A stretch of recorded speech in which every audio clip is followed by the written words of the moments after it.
bisikleta para ding buhay. Nalalaman ng maaga ng mga bata, mahirap matutong magbisikleta nang hindi nalalaglag o nagagalusan at nag-iipon ng lakas ng loob para sumubok ng paulit-ulit hanggang matuto. Si BMX biker Daniel Calwag natuto ng higit pa rito.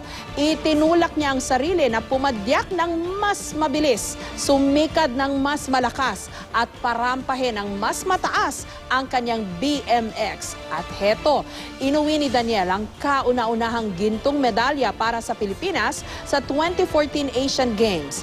Pinatunayan niyang sa pamagitan ng pagpupursige at determinasyon, posibleng makamit ang anumang hangarin sa buhay. Bumagsak man, lahat sana tayo'y matutong tumayo, makahanap ng tapang at pumadyak muli.